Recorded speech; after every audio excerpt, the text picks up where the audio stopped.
Hey everybody, I'm Nick DiMatteo. Welcome to week 193 and video episode number 19 of 4T, the Thursday throwback track. Every week I take a release from my collection, I discuss it, I give you my take on it, I throw in some other whatevers, and I talk about how it has influenced my music. This week, the final album in the short but stellar career of the Smiths, Strageways, Here We Come, released in 1987.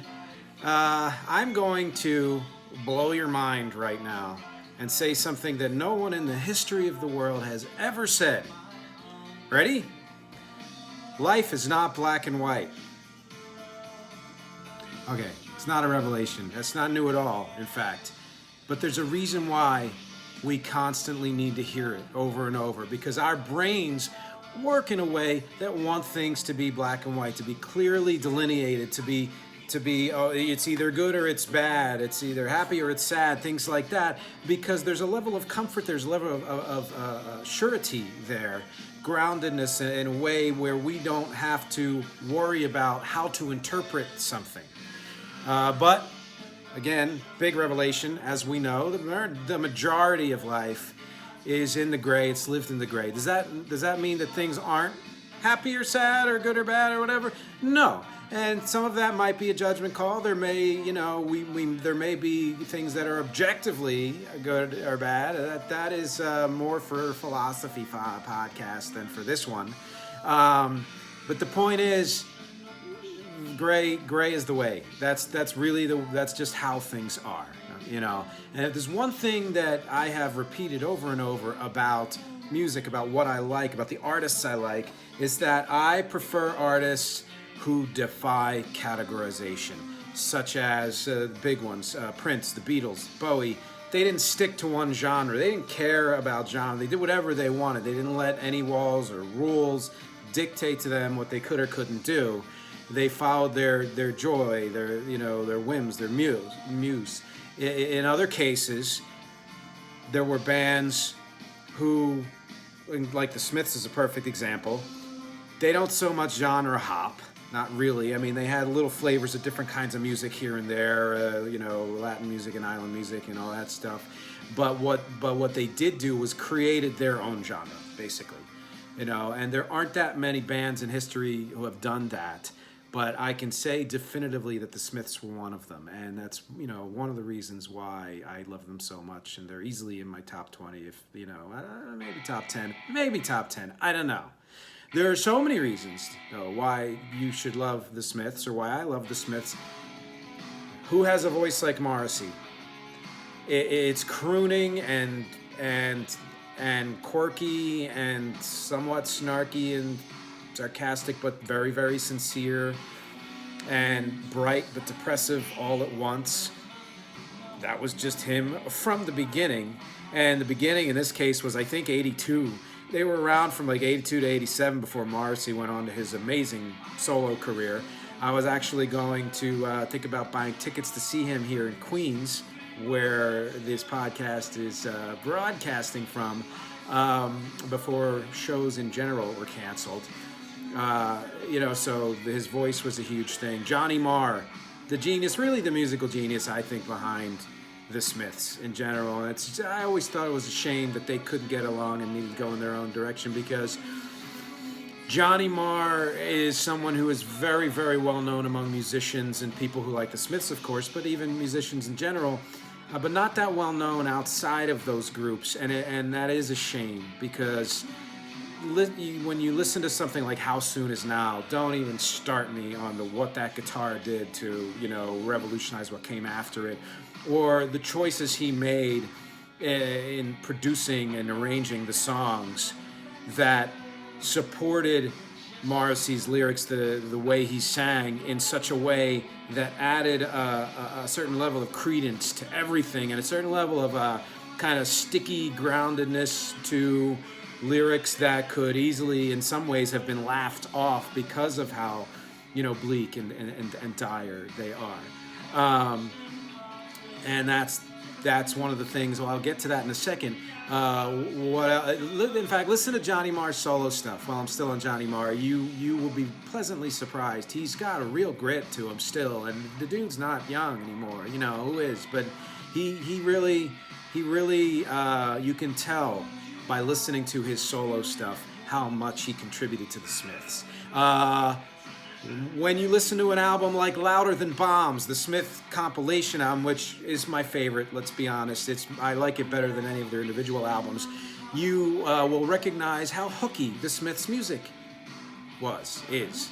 That's something that Smiths fans know. Other people might not know that. They may think of them as kind of a la depressing band. No, man, did they have hooks. All up and down, and various ranges of tempo and mood and all that stuff, because they didn't really give a shit about trends. They did what their inner ear and life told them to do, and that's why they became what they became and were what they were. Which leads me to the biggest thing in the whole essence of this week's podcast of why I love them so much. Other than the fact that the music is good and the songs were good, which is always the key thing for me, is that they lived in the gray. They did not, rarely if ever, I don't know ever, painted anything as a black and white. You listen to an album like this, even this, this is kind of a peppy, rock song, moving, driving. It's got a beat that you could easily imagine dancing to.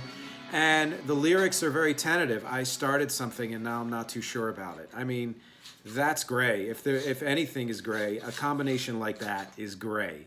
My favorite song on the album is, let's see, is it coming up yet? No, it's coming up soon. This one's Death of a Disco Dancer. I also like this one too. Again, really kind of almost a very happy melody in this song. Listen.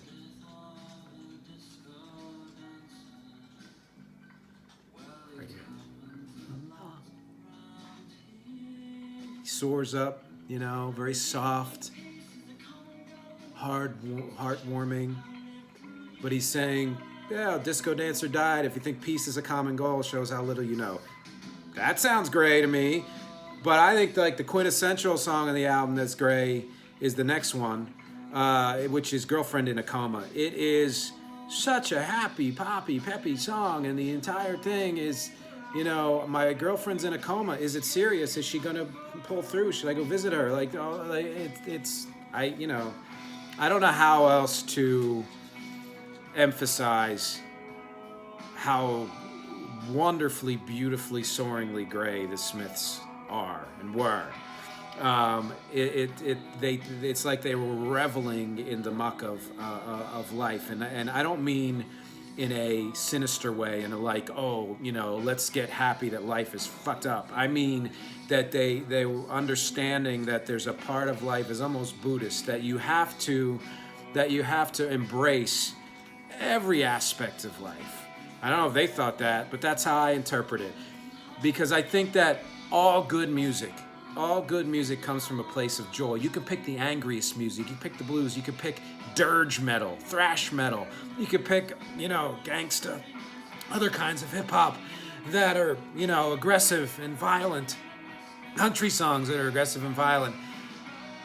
It all comes from a place of joy, the writing, the performance of it, because I think the creation of music in general comes from a place of joy.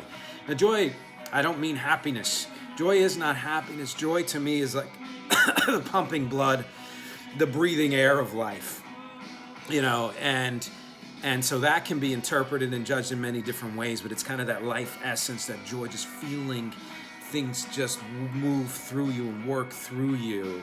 And, talk about this song, he doesn't know if this life is going to be the one. Maybe it'll work out in the next world. That's what he's repeating over and over, And the Smiths' ability to revel in kind of the joy of sadness and the joy of bleakness, instant heart drug to me, instant, and for millions of people. Also for a lot for the Latino community, it turned out, which I thought was always kind of an awesome thing. But when you listen to that music from those different communities, you can see how there might be a crossover there in terms of the way things are expressed, which is just an aside, really. So my suggestion would be to listen to Louder Than Bombs first, then listen to Strageways. Listen to this, especially this next song, which I think we're going to hear a little bit of before I sign off, and understand what I'm saying there. Pick your favorite songs. There are only a handful of Smiths songs that non-Smiths fans even know. I think they're a band that everybody should know way, way, way more about, and they don't have a lot of material, so it would be easy to really knock them out beginning to end of the catalog and get to know them in a way that, you know, helps you find the things that you like the best. But tell me, do you like the Smiths or not? Are there other bands you like that are happy music with sad lyrics, or sad music with happy lyrics, such as The Cure's Love Song, or going back a little bit more, Irving Berlin's Blue Skies? That song, it sounds so sad, but listen to the lyrics. Very happy lyrics. So this is not a new thing. It's just the way that the Smiths did it, I think, was new. It was revolutionary. And as always, you know, I'm picking them, or at least discussing them, because they were an influence on me in some way. They were actually a huge influence. I actually wrote a song, oh my God, 25, more than that, years ago, when I was really right at, you know, when Morrissey was really having his solo career, and it was proving that he could have a viable solo career. And I called it Sorry Me. And it was a very happy, peppy song about somebody who was pitying themselves, but it was also a play on words, because if you switch the consonants, Sorry Me, Morrissey, the switching the M and the S.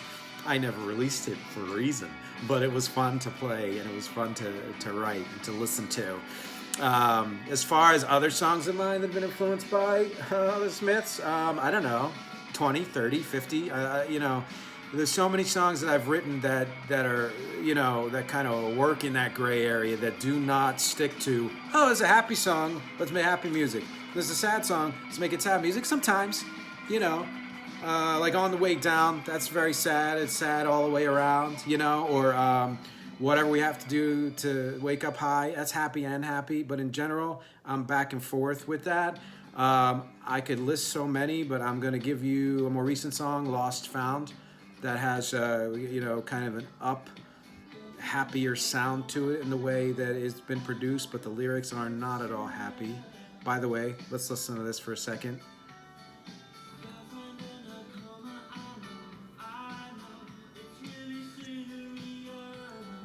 See what? Okay, so right, I mean, that's just a very happy sounding song about somebody's girlfriend in a coma. So, you know, and that's, I think, part of why there's joy here, because it's saying life is absurd, that you can have this mix of emotions. So that's kind of that's my little button on the end of this freaking podcast this week. As always, thank you for watching, thank you for listening, thank you for reading, thank you for clicking, thank you for sharing, thank you for subscribing. Thank you for loving music as much as I do. Thank you for commenting, because as always, my objective, other than talking about music and my music, is conversation and connection. I hope everyone's doing well, and I will see you next week.